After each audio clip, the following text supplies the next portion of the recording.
Hello વિદ્યાર્થી મિત્રો, મારી યુટ્યુબ ચેનલ પર તમારું સ્વાગત છે।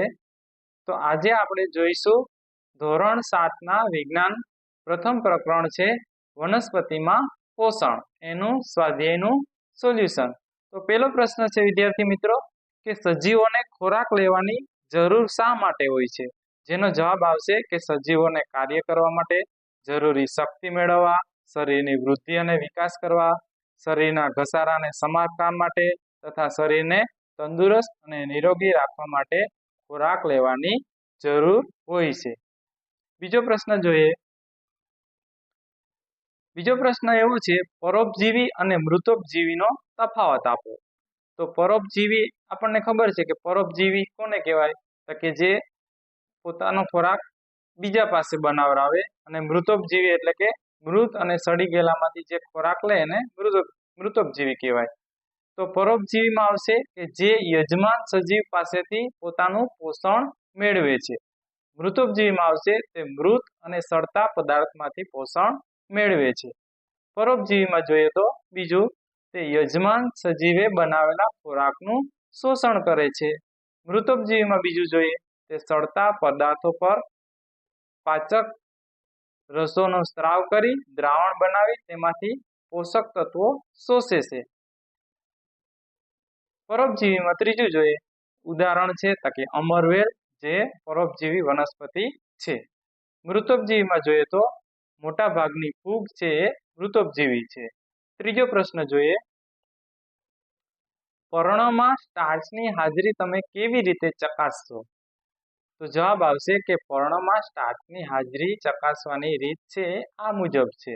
તો પ્રથમ તો કે સૂર્યપ્રકાશમાં રહેલી વનસ્પતિનું એક લીલું પર્ણ તોડો, ત્યારબાદ પર્ણને પાણી ભરેલા બીકરમાં લઈ 5-6 મિનિટ માટે ઉકાળો, પછી પર્ણને આલ્કોહોલ વડે બરાબર ધુઓ અને તેનો લીલો રંગ દૂર કરો। આ પર્ણ પર 2 ટીપા આયોડીનના દ્રાવણ નાખી તેનો રંગ તપાસો, પર્ણનો રંગ ભૂરો કાળો થશે, જે પર્ણમાં સ્ટાર્ચની હાજરી દર્શાવે છે। ત્યારબાદ ચોથો પ્રશ્ન જોઈએ, લીલી વનસ્પતિમાં ખોરાક સંશ્લેષણની ક્રિયાનું ટૂંકમાં વર્ણન કરો। લીલી વનસ્પતિના પર્ણો લીલા રંગનું રંજક દ્રવ્ય આવેલું હોય છે, જેને હરિત દ્રવ્ય એટલે કે ક્લોરોફિલ કહે છે। તે પર્ણને સૂર્ય ઉર્જાનું શોષણ કરવામાં મદદરૂપ થાય છે। આ ઉર્જા પર્ણમાં કાર્બન ડાયોક્સાઇડ અને પાણીમાંથી ખોરાક બનાવવામાં વપરાય છે। આમ લીલી વનસ્પતિ હરિત દ્રવ્ય અને સૂર્યપ્રકાશની હાજરીમાં કાર્બન ડાયોક્સાઇડ અને પાણીની મદદથી કાર્બોદિત સ્વરૂપમાં ખોરાકનું સંશ્લેષણ કરે છે અને ઓક્સિજન વાયુ મુક્ત કરે છે। આ પ્રક્રિયાને પ્રકાશ સંશ્લેષણ કહે છે અને આ પ્રક્રિયાનું સમીકરણ નીચે મુજબ છે, જેમાં કાર્બન ડાયોક્સાઇડ પ્લસ પાણી અને સૂર્યપ્રકાશ હરિત દ્રવ્યની હાજરીમાં શું બનશે? તો કે કાર્બોદિત પદાર્થ પ્લસ ઓક્સિજન, જે વનસ્પતિ આપણને શ્વાસ માટે ઓક્સિજન પૂરું પાડે છે। ત્યારબાદ પાંચમો પ્રશ્ન જોઈએ, રેખાચિત્ર દ્વારા દર્શાવો કે વનસ્પતિ ખોરાક માટેનો મુખ્ય સ્ત્રોત છે। તો આપણને ખબર છે કે વનસ્પતિના 3 પ્રકાર છે, એમાં 2 છે સ્વાવલંબી અને પરાવલંબી। હવે સ્વાવલંબી વનસ્પતિ છે કઈ રીતે ખોરાક બનાવે છે? તો કે સૂર્યપ્રકાશ, સૂર્ય ઉર્જામાંથી લીલી વનસ્પતિ, એમાં રાસાયણિક ઉર્જા ખોરાક, અને પરાવલંબી છે જે બીજા ઉપર આધાર રાખે છે એ તૃણાહારી પ્રાણી, માંસાહારી પ્રાણી અને વિઘટકો। ત્યારબાદ છઠ્ઠો પ્રશ્ન છે, લીલી વનસ્પતિ ખાલી જગ્યાને કહેવાય છે કારણ કે તેઓ પોતાનો ખોરાક જાતે બનાવે છે। લીલી વનસ્પતિ છે પોતાનો ખોરાક જાતે બનાવે એટલે વિદ્યાર્થી મિત્રો એને સ્વાવલંબી કહેવાય।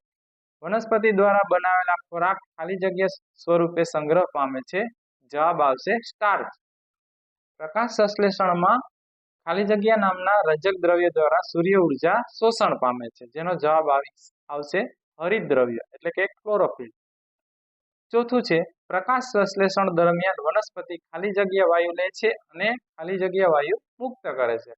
જ્યારે વનસ્પતિમાં પ્રકાશ સંશ્લેષણની ઘટના થાય છે ત્યારે એ હવામાંથી કાર્બન ડાયોક્સાઇડ લે છે અને ઓક્સિજન મુક્ત કરે છે। ત્યારબાદ સાતમો પ્રશ્ન છે કે નીચેના નામ આપો। તો એમાં પેલું છે કે પીળી પાતળી દોરી જેવી શાખાયુક્ત પ્રકાંડ ધરાવતી પરોપજીવી વનસ્પતિ, જેને આપણે અમરવેલ કહીશું। બીજું છે આંશિક સ્વયંપોષી વનસ્પતિ, જે કીટકોને ખાય છે એને કહેવાય કળશપર્ણ. પર્ણમાં વાત વિનિમય જે છિદ્રો દ્વારા થાય છે જેને કહેવાય પર્ણરંધ્ર. 8મો પ્રશ્ન છે સાચો વિકલ્પ પસંદ કરો. પેલું છે અમરવેલ એ ખાલી જગ્યાનું ઉદાહરણ છે, તો એમાં જવાબ આવશે પરપોષી. બીજું છે આ વનસ્પતિ કીટકોને ફસાવે છે અને આરોગે છે, તો આપણે વિદ્યાર્થી મિત્રો ભણી ગયા કે જેનો જવાબ આવશે કળશપર્ણ. 9મો પ્રશ્ન છે જેમાં કોલમ 1 અને કોલમ 2 ના જોડકા જોડો. તો કોલમ 1 માં છે હરિતદ્રવ્ય, જેનો જવાબ આવશે પર્ણ. બીજું છે નાઇટ્રોજનનું જે રાઇઝોબિયમ નામના બેક્ટેરિયા છે વનસ્પતિના મૂળમાં રહી અને નાઇટ્રોજનનું સ્થાપન કરે છે, એટલે નાઇટ્રોજન સામે આવશે રાઇઝોબિયમ. ત્રીજું છે અમરવેલ. તો અમરવેલ આપણને ખબર છે કે બીજા પાસેથી ખોરાક મેળવે છે, એટલે એમાં આવશે પરોપજીવી. પ્રાણીઓ છે પણ બીજા પર આધાર રાખે છે, પોતે પોતાનો ખોરાક જાતે નથી બનાવતા, એટલે એમાં આવશે પરપોષી. કીટકોને કોણ ખાય છે તો કે કળશપર્ણ. કળશપર્ણ છે કીટકોના માંથી પોષણ મેળવે છે. ત્યારબાદ 10મો પ્રશ્ન છે કે સાચા વિધાન સામે ટી અને ખોટા વિધાન સામે એફ લખો. ટી એટલે ટ્રુ અને એફ એટલે ફોલ્સ. ટ્રુ એટલે સાચું, ફોલ્સ એટલે ખોટું. પેલું છે પ્રકાશ સંશ્લેષણ દરમિયાન કાર્બન ડાયોક્સાઇડ મુક્ત થાય છે. પ્રકાશ સંશ્લેષણ દરમિયાન ઓક્સિજન વાયુ મુક્ત થાય છે, કાર્બન ડાયોક્સાઇડનું શોષણ થાય છે, એટલે પેલું છે ખોટું આવશે, એટલે આપણે એફ કરીશું. બીજું છે જે વનસ્પતિઓ પોતાનો ખોરાક જાતે બનાવે છે તેને મૃતોપજીવી કહે છે. જે વનસ્પતિ પોતાનો ખોરાક જાતે બનાવે એને સ્વાવલંબી કહેવાય, એટલે વિધાન ખોટું છે, એટલે આપણે એફ કરીશું. પ્રોટીન એ પ્રકાશ સંશ્લેષણની પેદાશ નથી, સાચો જવાબ છે, એટલે આપણે ટી કરીશું. ચોથું છે પ્રકાશ સંશ્લેષણ દરમિયાન સૂર્ય ઉર્જા એ રાસાયણિક ઉર્જામાં રૂપાંતર થાય છે, સાચું છે, એટલે આપણે ટી કરીશું. ત્યારબાદ 11મો પ્રશ્ન જોઈએ. નીચે આપેલા વિકલ્પમાંથી સાચો વિકલ્પ પસંદ કરો.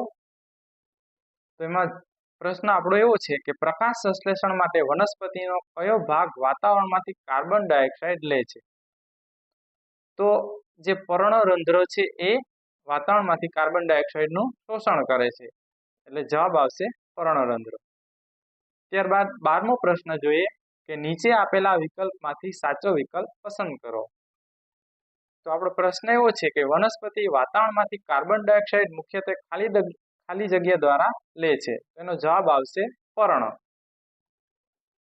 ત્યારબાદ 13મો પ્રશ્ન છે કે ખેડૂતો વિશાળ ગ્રીન હાઉસમાં ઘણા ફળો અને શાકભાજી શા માટે ઉગાડે છે, તેનાથી ખેડૂતોને શા ફાયદા થાય છે.